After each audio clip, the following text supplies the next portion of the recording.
So welcome to the session. My name is Finnur Bragason. I am the sales director at AGR. I've been involved with AGR, working for them for over 15 years, introducing forecasting and demand planning to retailers, wholesalers, and distributors around the world during this time.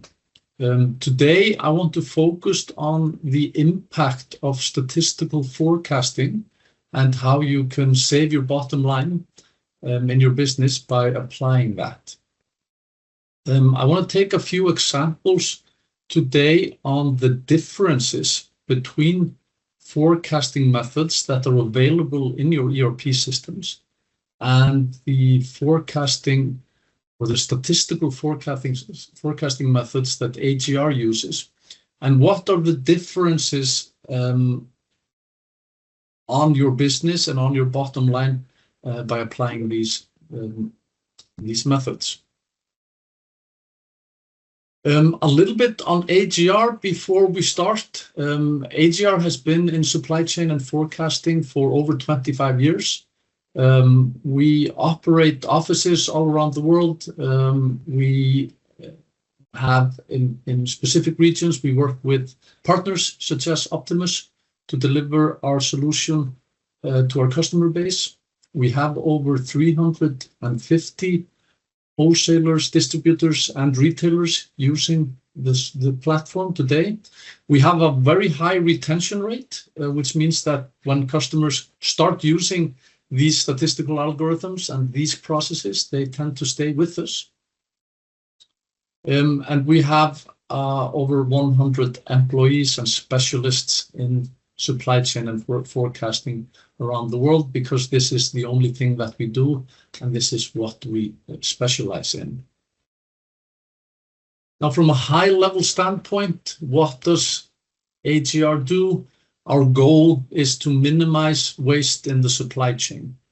We basically do this by 3 points to this. That is, on one hand, to reduce capital tied up in inventory levels. So we want to optimize those inventory levels so that you're not over-investing in your inventory. But at the same time, we want to improve your service levels. Now, this might seem a little contradicting goal. So how can I lower my inventory on one hand, but improve my service levels on the other hand? But what we see in companies where we go into, when you're not managing your demand properly, when you're not forecasting accurately, you are overbuying in some areas and underbuying in others. So you're buying too much of some products and not enough on others. And it's this balance that we want to get in the inventory levels. And this is how we, with accurate forecasting, how we can both lower the inventories and improve service levels at the same time. The third point is automation. There's a lot of items that you're managing today, and it can be difficult to know where to focus your time. And we help a lot with that. We automate the whole forecasting process, but also the purchasing process by automatically generating both purchase orders and transfer orders for you. Now, I want to focus on a customer that I visited recently. This customer had recently implemented an ERP system, which was Business Central, and they were evaluating whether to use AGR or whether to go with the standard forecasting methods within that ERP system, or Business Central in this specific case. Now, I visited this customer and I was sitting down with them looking at some examples, and he pulled up a very interesting example of a product and was explaining to me how they see this product in their ERP system and how they saw it in AGR. I want to give you an overview here of this product, which is actually toilet paper. And they were making the comparison on this product. So what we're looking at in this case, the blue line, this was when I was visiting this customer, that was present time, let's say. And the three orange lines we see in there is sales history aggregated up on monthly basis. So out of the box, what Business Central does, it looks at the previous 3 months in sales, and it creates a moving average forecast for the next couple of months. So in this case, we have the yellow lines, which is the forecasted demand. And this customer was creating a purchase order from their external vendor into the warehouse based on this data. And Business Central was actually suggesting that he ordered 880 boxes of this product. Now, when we ran the same information or the same data really through AGR, AGR came up with dramatically different order quantities. AGR was actually suggesting that they order 150 units. Now, of course, the users, the buyers were confused. How can the difference be so great? And of course, the buyers don't want to get into a stockout situation. They're focusing on maintaining high service levels. So their tendency was to go with Business Central because they had been running that system for a few months and there were no apparent issues. But the thing is, when they were looking at this particular scenario in AGR, they got full visibility of the item, which they didn't have in Business Central. And actually, the case in reality looked like this. So we had a highly seasonal item, and we were actually at the end of the season, which means the subsequent months were quite low in demand, and AGR was looking at the actual demand forward-looking, capturing the trends and the forecast, or forecasting the trends and the seasonality accurately, and creating a purchase order to match that demand. Now, what was happening in this case, and of course this is, of course, not all items will have this dramatic difference, but in this case, what was happening, the company was investing cash into these items that were not going to sell in the coming months, but they were also occupying a lot of space in the warehouse because this particular product is quite space consuming. The other interesting part here is that you can have a product like this one that maybe you wouldn't think would be necessarily a seasonal item, but actually this company sells almost exclusively to hotels and restaurants, and there's quite a lot of seasonality in this market for this particular product, for this particular company. So the system was capturing that seasonality.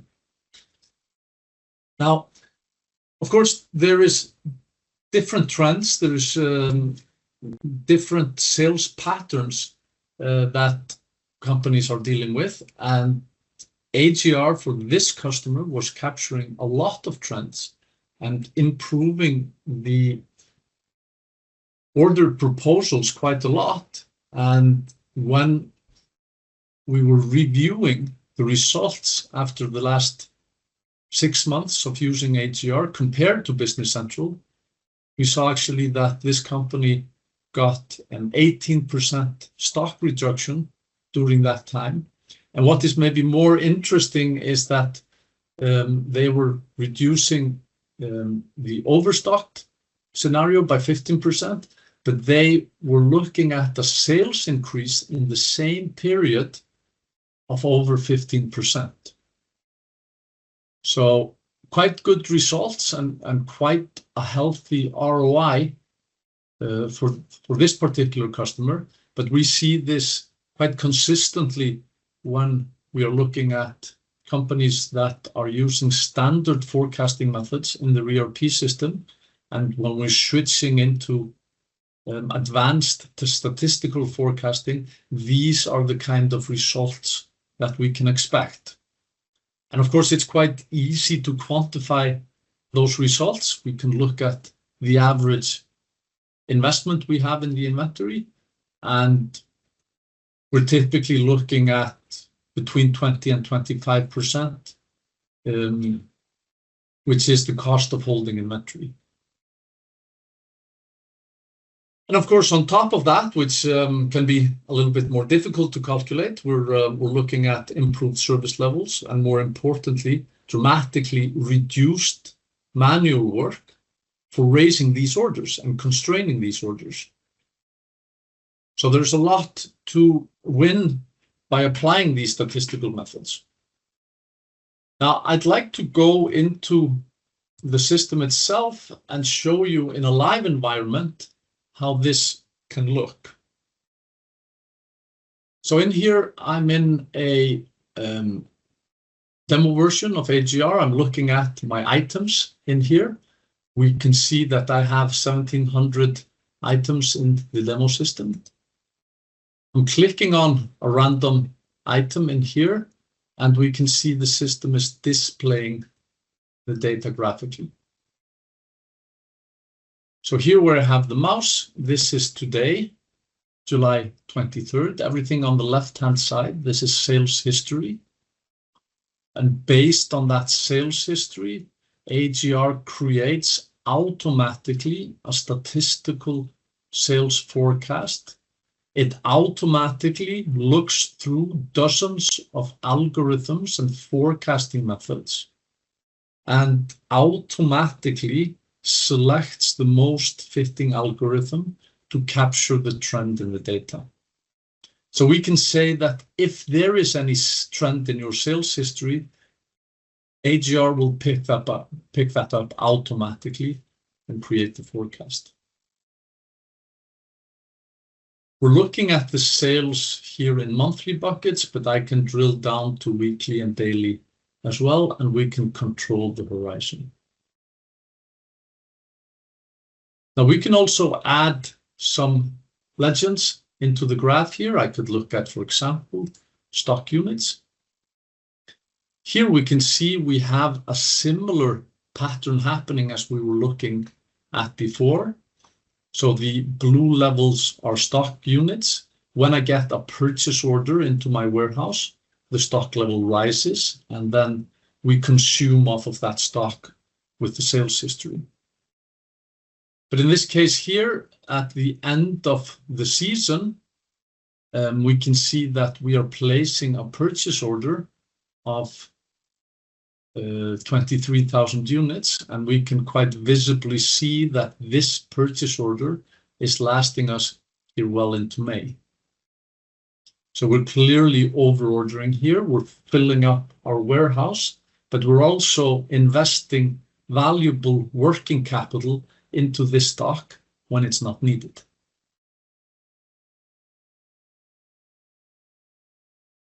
Now, what at AGR, what you do when you implement the system, we have a forecast.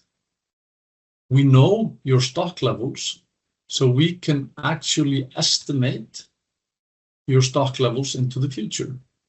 So we can see here that if we'll do nothing, we'll most likely have a stock out for this item on September 25th. We can then further schedule orders to be placed based on this forecast, and we can look at estimated future deliveries.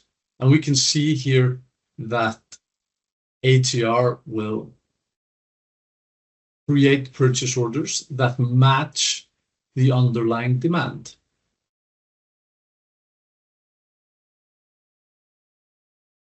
We can also add safety stock to this here.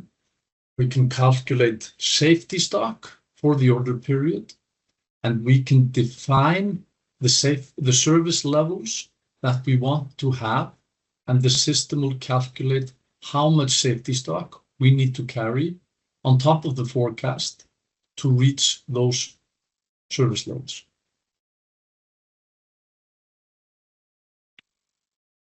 Now we're displaying this here graphically. We can also look at this statistically. And if I explain a little bit the view that we're looking at here, here we have some standard columns that we can copy or that we select from the ERP system. We copy them directly from over there. I'm looking at the item number, item group level, primary vendor, and we have the stock value in here. We can add locations. We can add some sales information, for example. Want to see the sales value last 12 months, we can add that in here as well. But because we know the current stock level, we know what the forecasted demand is, I can display here how many days in stock, or how many days cover I have of each item.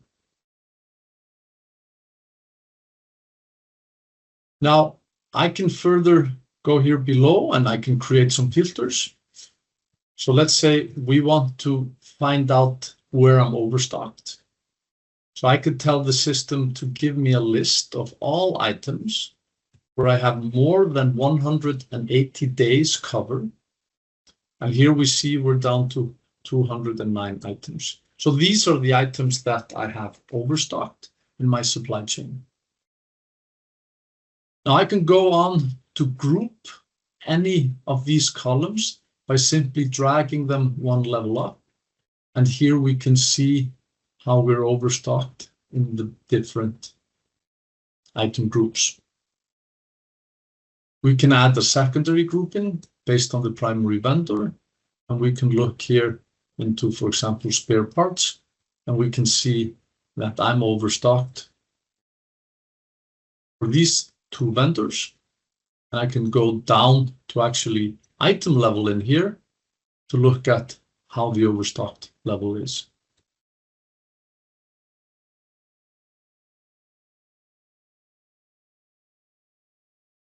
If I'm happy with this report, I can save it. I can add that to our reports library, or I could share it with members of my team or with specific roles.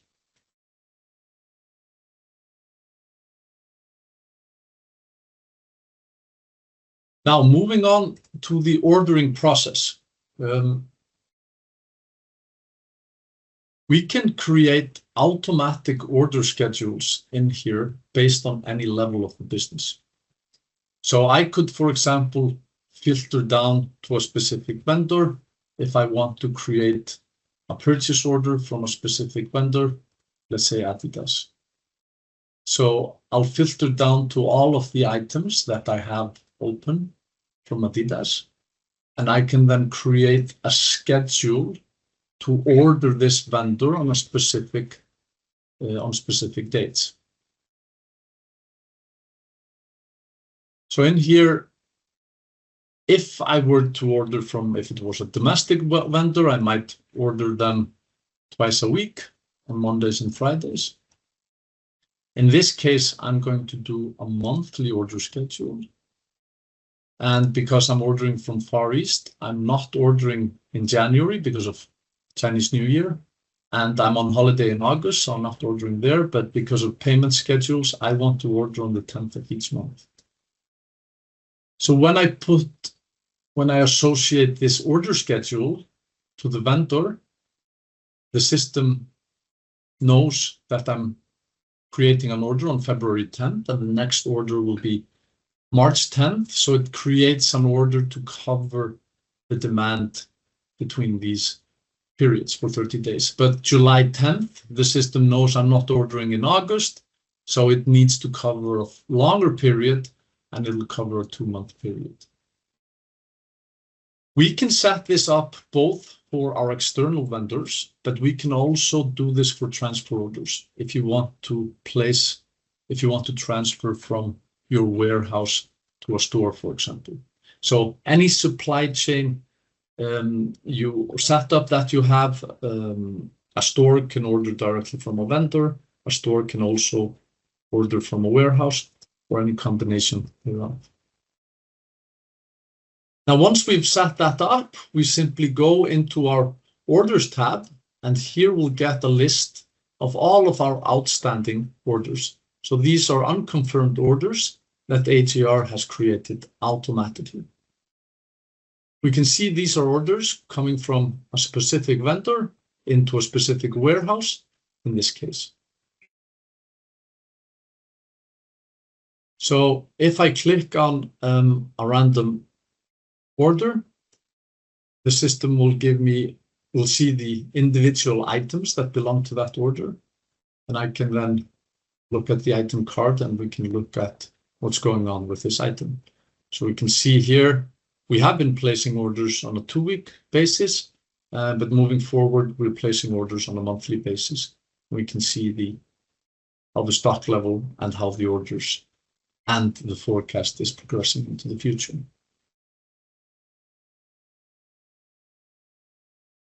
Now we can elaborate a little bit on the order calculation here. So why is the system actually suggesting 1,840 items? So let's open up the info tab, and here we can see the order breakdown.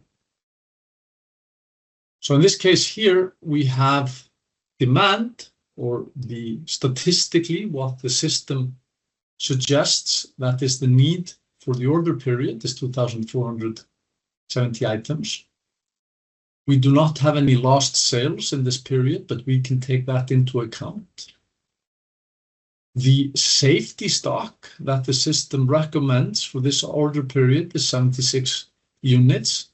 So that's not a lot, but we can see this is because this is a B item and we don't have a high service level requirement for this item. Now I still have 700 units in stock, so I only need net amount of 1,833 units to cover that demand. Moving on, we can look at some orders, some rounding to order multiples. We can see the minimum order quantity required is 20, so that doesn't affect us. But the order multiple is 10, so that means this item comes 10 units in a box. And that's why we're rounding up to 1,840. So we'll give you an idea and a formula about how we are doing these calculations. Now we can then further constrain this order if we want to fit it into a container, or if there are any cost constraints on this order.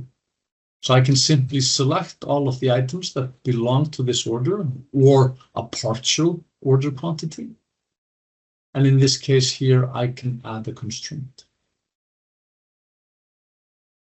So let's look at the constraints we can use. So out of the box, we can go to cost value, number of pallets, purchase value, quantity, volume, and weight. And we can do a combination of constraints in here.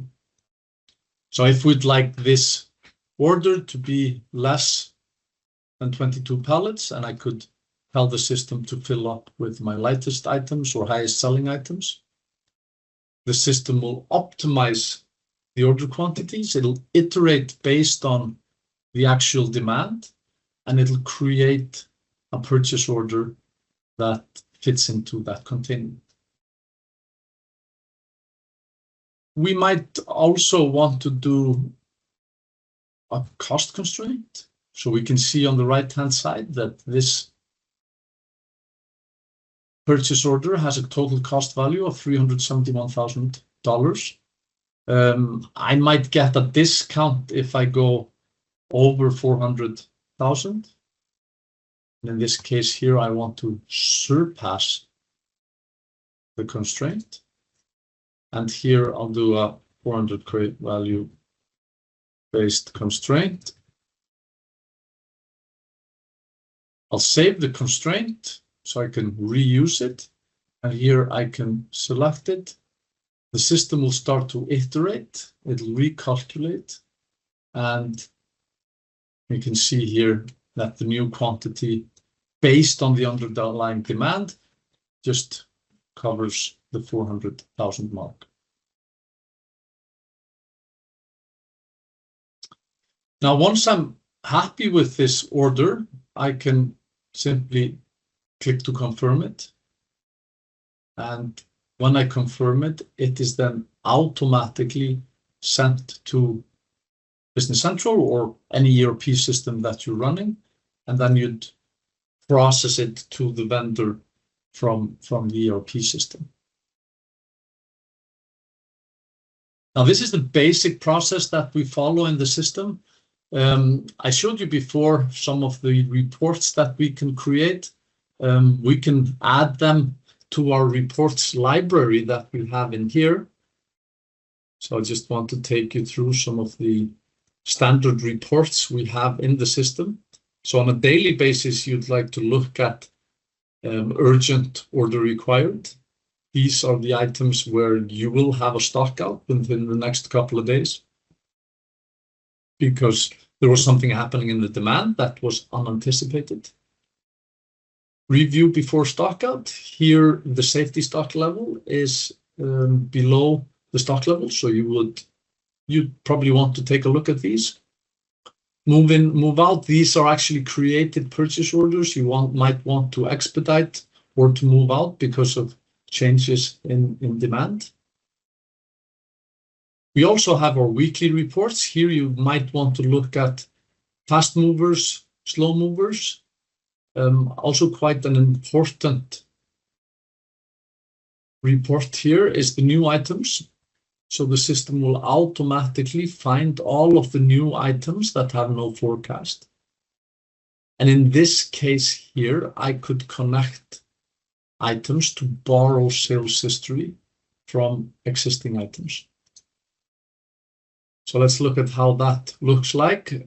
Here I can simply create a connection. I can select the new item. I can select the old item I want to connect it to.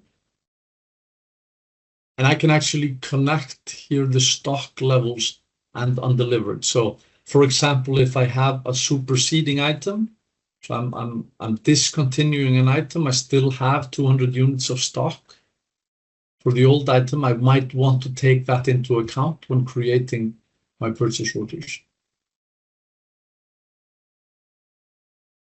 I can then furthermore, I can connect the sales during a specific period, and I can even scale the sales history up or down here in this tab. Now, there are multiple reports, others in here that we might want to look at.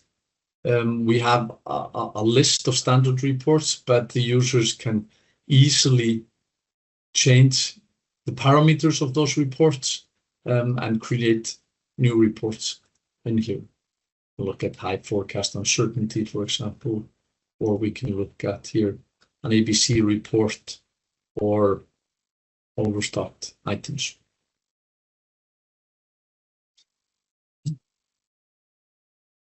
We have all of these processes very well documented in the solution. So if there are any queries, we always have access here to our user desk, but we can also go here into the background and into the documentation to look at some videos or some other things. We can look at, for example, ABC analysis.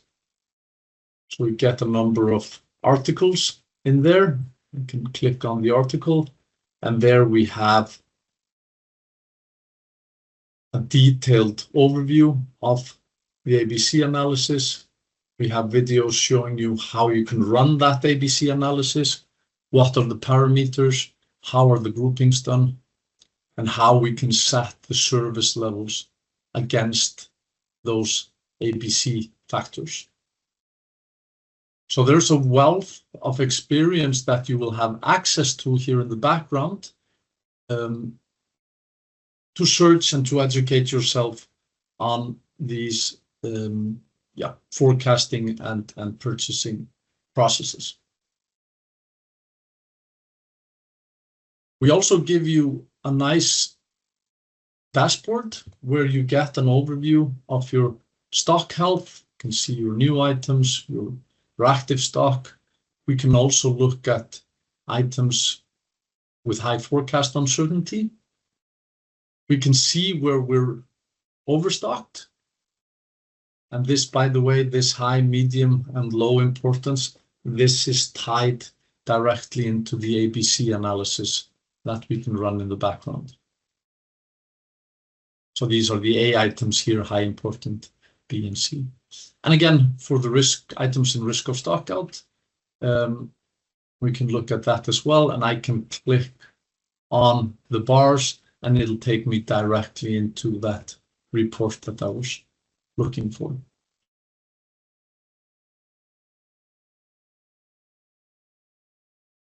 Now, this was roughly what I wanted to walk you through today, just to give you a glimpse into the statistical forecasting, how that can improve the order quantities, how a system like AGR can bring you value on and beyond of the calculation methods that exist within the standard ERP systems.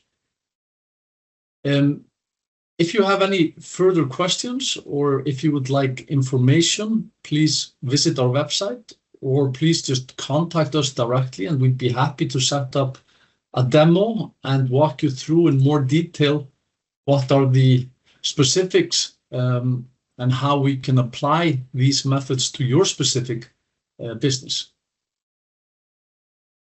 But otherwise, I would like to thank you for today. Now, if there are any questions, please fire away.